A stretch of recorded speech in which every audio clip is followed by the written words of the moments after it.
Welcome back everyone. So today I've got another help. It's another V3, but this one isn't for me. This one was commissioned by a friend of mine, Mo, who asked me if I could do the finishing work and the painting on his V3 for him. So yeah, this is a Rudy's V3, like the same as the one I have. I've done a video on previously. So I basically did his exactly the same as I did mine. So even with all the little tags and all those sort of like dings and dents and sort of all that kind of stuff. So yeah, I like doing helps for Mo. I've done quite a few for him in the past. I worked on his MOM Hero. Helped him do some work on his vintage Graflex, A New Hope, and MPP and the Reflex sort of episode 9 Graflex and stuff. So yeah, I like working with Mo on making helps because it's a good sort of bouncing back and forward of ideas and like discussing stuff as we do it. And yeah, it's always good fun. So it's a good thing about this community. It's always like you meet some really nice people that you can really just like nerd out with about Star Wars and geek over the little details on all these props. It's great. So yeah, I'm really happy to have done this for him. So I wanted to do a little quick video for him just to show, yeah, give him a little kind of sneak peek of it before I post it. Because after the video, I'm going to head to the post office and post it, so he can probably get it next few days, tomorrow probably, and then yeah. So yeah, I'll go over what I did.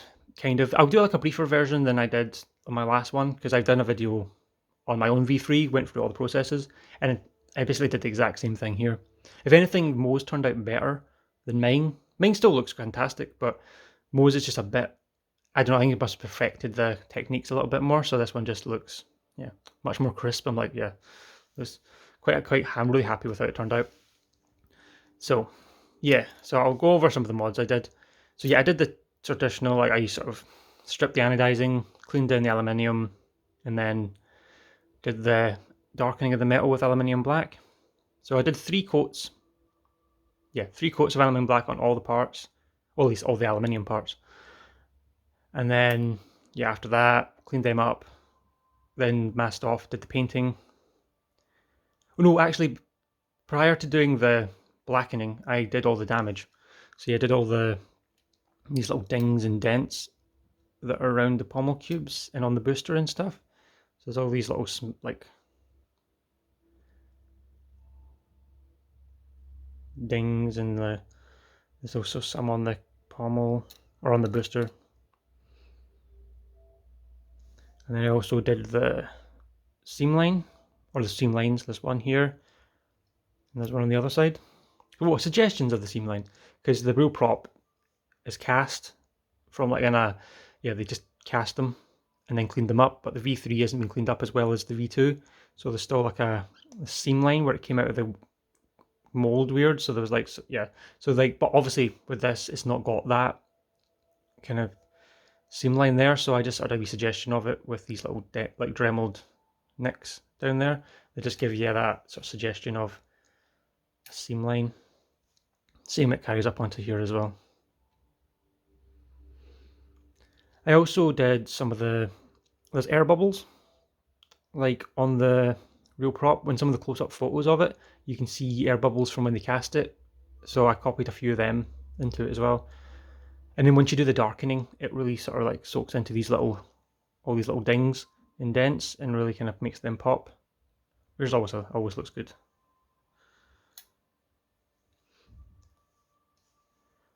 Then what did I have? Yeah, so the painting was used this sort of metal protect, like black paint. It's a really hard wearing paint.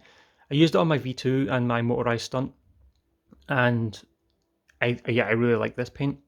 It's really good, strong paint. Actually in my last video, I think it's my last video, the one on the V2, I was going to demonstrate how strong the paint is, but I forgot to do it. I mentioned in the video doing it in the video, but then never did it. So I've got a bit here. This is like a sample when I was testing paint colors and stuff. And so yeah, this is the same paint that's on here. That's also on my V2 and stuff. But this paint is really like, see, like this is a sort of sharp. If it focuses, but yeah, it's a toothpick, right? And like you can really like I'm really scraping at that and nothing. Like like nothing's happening to the paint. Like it just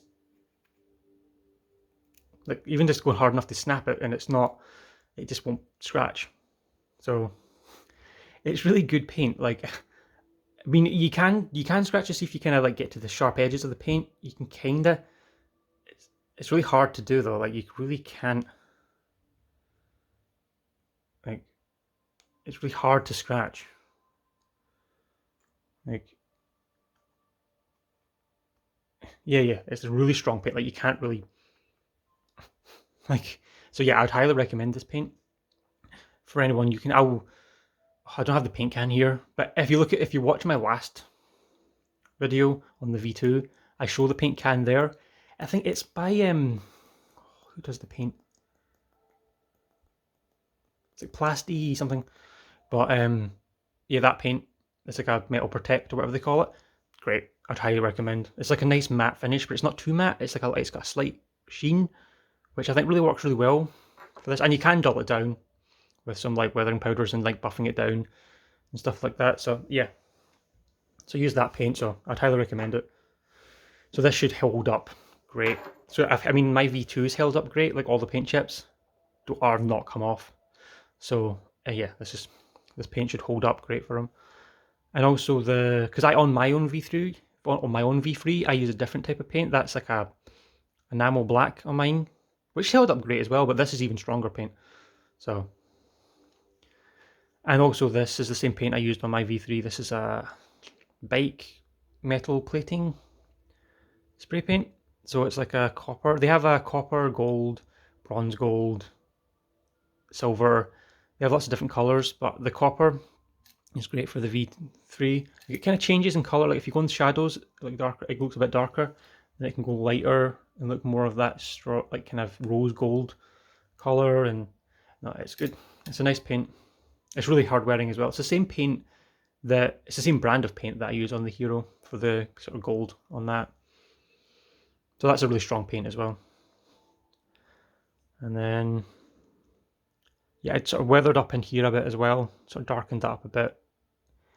Just because the real prop does look a bit dirty up here, and you can kind of see that, so I kind of copied a bit of that up here. I also added the chrome tape on as well, so there's chrome tape here on the pommel, in this sort of recess, on the clamp, and then up on the emitter. And I also painted the emitter like cap that unscrews off. And I've also stripped and painted his FX one. So this is the 7/8 inch one, and this is the, I don't even know. I can't remember what diameter this is. But this is like a 7/8 inch blade if you wanted to install it and have electronics, and this is the accurate sized one for the prop. Slightly smaller. Yeah, it does look smaller. It's just hard to.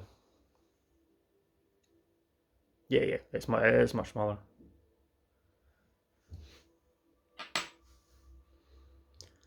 So what else did I do? Oh yeah, I made the clamp card. So this is a piece of brass cut to the right size and then electrical tape on for the stripes, which looks more bang on to the prop. When you look at photos of the prop, it does have a sheen to it, and it looks like it is a piece of brass with tape on it for the stripes. Because here's the Slough Furnace card that Mo sent me for it, but I just made my own one like I did on my own V3, just made the clamp from scratch, or the clamp card from scratch. So, but no, the Slough Furnace one's great if you don't want to go through all the effort of making this.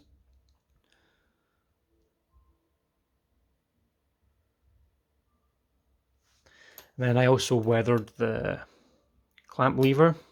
So I like that. Looking at the photos of the prop, I copy the sort of damage on that and paint on a rust effect to it. So because I Dremel it to give it that texture, and then I paint on top of that, which then makes it look like rust. And then I get a wee bit of clear coat dabbed on the brush over just the painted sections. That way it protects them, makes them not likely to chip off, and also keeps the other parts of the clamp glossy and shiny and chrome. Or the clamp lever, chrome.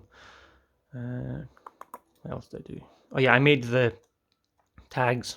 I don't see a lot of people make these or make this for it, because people have asked me whenever I post photos of the V3, like to explain what this is.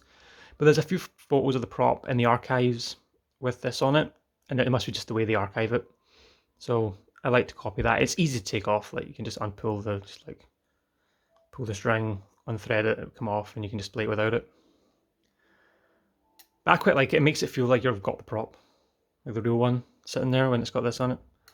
It's a bit out of universe. Like some people like to display them and have them looking like they are the characters' hilts from the movie, and make it feel in universe. I suppose this makes it feel more like it is a prop from a film. So each to their own, whatever they prefer. I keep this on mine quite a lot, but yeah, if you don't like this, you can just pull it off and like unthread it. Just take it off, sit to the side, display it without it. And then I also did the, where is it? There we go. It's like the NASA catalog number when they sent it to the International Space Station. I think it's a catalog number. It's a kind of number that NASA put on it, I'm sure. So yeah, I've seen people do this one a lot because it's a nice little detail. Kind of adds a wee bit extra to the pommel section. So there's wee bits of detail and history to the prop. What else? I think that's more or less all I did. I also added some Tamiya powder into the grooves. Can't really see it. You can see it in person, but every time I do these videos, I can never get it to show up. But there is a kind of a light sand in there. Just kind of makes it look a bit more like dust. Because in the real prop, I can see in the photos, it looks like it's just a bit dusty from sitting out and displaying things. So yeah, I've got a wee bit of that in there to replicate the dust. Anything else? No, that's more or less it, I think. Can't think of anything else off the top of my head. So yeah, I'm hoping you like this more. Like, I hope you're excited about it, and I look forward to seeing your reaction to it. And yeah, if you have any questions about it, or anyone wants to reach out about potential commission, I'm always happy to discuss commissions and do stuff for people. So yeah, thanks for watching, and I'll hopefully do some more videos again soon. I've just been quite busy in the last few months. Like I've been moving house and stuff like that, and just hadn't had the time to really get around to doing a lot of sabers or lots of reviews on my own ones. But I think I have a Ray, what do you call it? The Ray Scavenger from KR Sabers video recorded. I think I recorded that like a month or two ago, but just never got around to uploading it. So I could upload that soon. It's like an extra little thing. But yeah, thank you for watching, and yeah, look forward to... Oh wait, actually, one more thing I forgot. See, I always forget. I should really plan these videos. I keep saying that, but I don't. But I really should. But I probably won't either next time. I probably will just never plan them. But I changed the D-ring because Mo sent me this one, which I don't know if this comes with it. Because when I got the V3, it didn't come with a D-ring, I don't think. So I don't know what this one is, because I think Mo got this second hand, so this could have been from the person that sold it to him. But this D-ring's too small. Like, it doesn't look the right size. It looks more accurate to like the V2 and like the Obi-Wan and like stuff like that. But I end up using like this one. Like I've got like it's kind of almost the same size as the Wonga one. If I can get them to sit properly. So yeah, they're quite similar. Like basically, yeah, they look identical almost. So this is the Wonga D-ring. No wait, no, this isn't the Wonga D-ring. What am I saying? Like my D-ring is a found, like vintage D-ring that I found somewhere. This is also a found D-ring, but this one's not vintage. I got this off of a,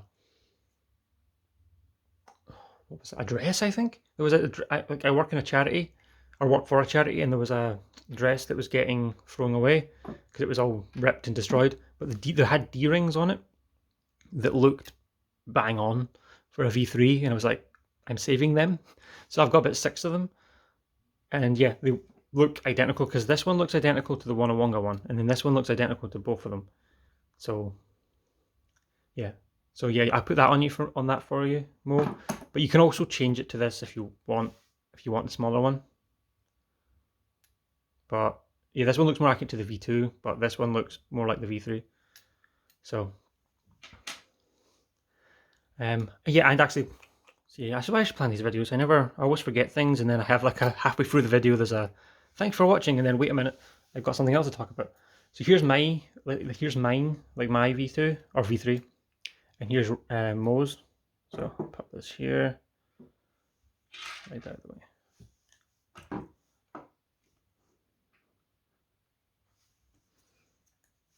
So yeah, this is mine, this is Mo's. As you can see, they're very similar, if not identical. So yeah, they basically are identical. And in that shot, you can't really tell much difference. The only way I can kind of tell difference is mine's in a different orientation than of the clamp than Mo's. I put mine in mine's is there's a couple of different orientations in different photos. This one is kind of the way when it was sent to space, and also when there's some other shots of it being displayed that are in this location, where the clamp is further around. Oh, my pommel's loose. But my clamp, the clamp is round from almost opposite the D-ring, but on a lot of the other photos, like some of the more iconic photos of the V3, it's in this location, where the clamp is closer to the D-ring side. That's the orientation it's designed for, because inside there's a channel for electronics to put like a switch and stuff. So this is the orientation you'd kind of go with if you were installing it, which is the more iconic, I think, orientation. So I could put Mo's in that, so that, yeah. But you can change that, like literally unloosen the clamp, slide it around, put it to kind of almost in line with this cube that's got this next to it, just slightly that way. Kind of the same orientation almost as the Hero. The way the Hero's cube is slightly kind of this way from the clamp, or from the box, or whatever. So yeah, it's almost the same orientation as the Hero when it's like this. Well, no, because the clamp, never mind me rambling. Anyway, I'm going to finish the video now before I go off on more tangents. And sorry for like being the worst person ever for doing videos on lightsabers, but yeah, hopefully you enjoyed seeing a little kind of sneak peek of your help Mo. And yeah, I'll post it today, and I'll hopefully see your reaction soon. Hope you like it. Cool. Thank you for watching, and yeah, I'll see you again soon.